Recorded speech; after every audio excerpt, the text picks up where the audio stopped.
وہ عورت روز اس نوجوان کو دیکھتی، لیکن وہ بغیر اس کی طرف دیکھے سر جھکائے اس کی گلی سے گزر جاتا تھا۔ دیکھنے میں وہ کسی مدرسے کا طالب علم لگتا تھا، لیکن اتنا خوبصورت تھا کہ وہ دیکھتے ہی اسے اپنا دل دے بیٹھی، اور اب وہ چاہتی تھی کہ کسی طرح سے اس پر نظر التفات ڈالے، لیکن وہ اپنی مستی میں مگن تھا اور سر جھکائے زیر لب کچھ پڑھتا ہوا روزانہ ایک مخصوص وقت پر وہاں سے گزرتا اور کبھی آنکھ اٹھا کر نہ دیکھتا تھا۔ اس عورت کو اب ضد سی ہو گئی تھی۔ وہ حیران تھی کہ کوئی ایسا نوجوان بھی ہو سکتا ہے جو اس کی طرف نہ دیکھے، اور اسے ایسا سوچنے کا حق بھی تھا۔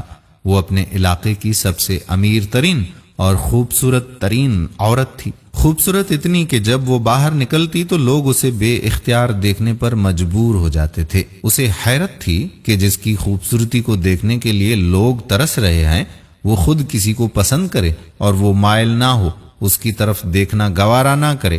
اپنی انا کی شکست اور خوبصورتی کی توہین پر وہ پاگل ہونے لگی تھی، اور کوئی ایسا منصوبہ سوچنے لگی جس سے وہ اس نوجوان کو حاصل کر سکے، اس کا غرور توڑ سکے، اپنا غلام بنا سکے۔ آخرکار شیطان نے اسے ایک ایسا طریقہ سمجھا دیا جس میں پھنس کر وہ نوجوان اس کی بات مانے بنا رہ نہیں سکتا۔ اگلے دن جب وہ نوجوان اس گلی سے گزر رہا تھا تو ایک عورت اس کے قریب آئی اور کہنے لگی کہ بیٹا، میری مالکن تمہیں بلا رہی ہے۔ نوجوان نے کہا، اماں جی، آپ کی مالکن کو مجھ سے بھلا کیا کام ہو سکتا ہے؟ اس عورت نے کہا کہ بیٹا، اس نے تم سے کوئی مسئلہ پوچھنا ہے، وہ مجبور ہے، خود باہر آ نہیں سکتی، اس لیے آپ کو بلایا ہے۔ نوجوان اس عورت کے ساتھ چلا گیا۔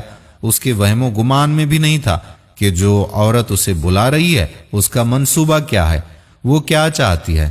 وہ تو اپنی فطرتی سادہ دلی کی وجہ سے اس کی مدد کرنے کے لیے اس کے گھر میں داخل ہو گیا۔ اس کے ذہن میں تھا کہ شاید کوئی بوڑھی عورت ہے جو اپنی کسی معذوری کی وجہ سے باہر آنے سے قاصر ہے۔ نوکرانی نے اسے ایک کمرے میں بٹھایا اور انتظار کرنے کا کہہ کر وہاں سے چلی گئی۔ تھوڑی سی دیر کے بعد کمرے میں وہی عورت داخل ہوئی۔ نوجوان نے بے اختیار اپنی نظریں نیچے جھکا لیں، کیونکہ اندر آنے والی عورت بہت ہی خوبصورت تھی۔ نوجوان نے پوچھا، جی بی بی، آپ نے کون سا مسئلہ پوچھنا تھا مجھ سے؟ عورت کے چہرے پر ایک شیطانی مسکراہٹ آ گئی۔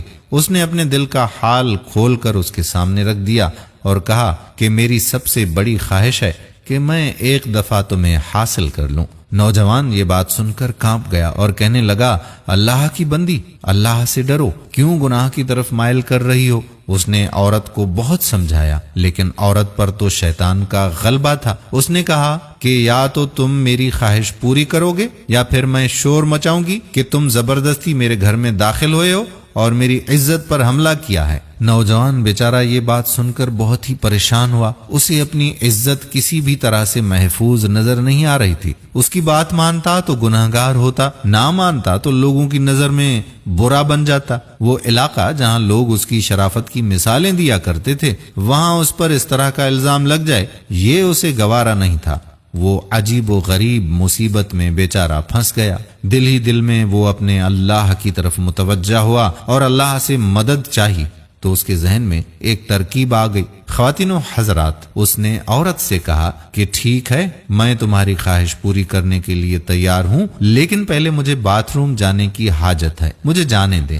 عورت نے اسے باتھ روم کا پتہ بتا دیا۔ اس نوجوان نے اندر جا کر کافی ساری غلاظت اپنے جسم پر مل لی اور باہر آ گیا۔ عورت اسے دیکھتے ہی چلا اٹھی، یہ تم نے کیا کیا ظالم؟ مجھ جیسی نفیس طبیعت والی کے سامنے اتنی گندی حالت میں آ گئے ہو، دفع ہو جاؤ، نکل جاؤ میرے گھر سے۔ نوجوان فوراً اس کے گھر سے نکل گیا اور قریب ہی کے نہر پر اپنے آپ کو اور اپنے کپڑوں کو اچھی طرح سے پاک کیا اور اللہ تعالیٰ کا شکر ادا کرتا ہوا واپس مدرسے چلا گیا۔ نماز ہوئی۔ نماز کے بعد جب سبق میں بیٹھا تو تھوڑی دیر کے بعد استاد نے کہا کہ آج تو بہت ہی پیاری خوشبو آ رہی ہے، کس طالب علم نے خوشبو لگائی ہے؟ وہ نوجوان سمجھ گیا کہ اس کے جسم سے ابھی بھی بدبو نہیں گئی اور استاد جی طنز کر رہے ہیں۔ وہ اپنے آپ میں سمٹ گیا، اس کی آنکھوں میں آنسو آ گئے۔ تھوڑی دیر کے بعد استاد جی نے پھر سے پوچھا کہ یہ خوشبو کس نے لگائی ہے، لیکن وہ خاموش رہا۔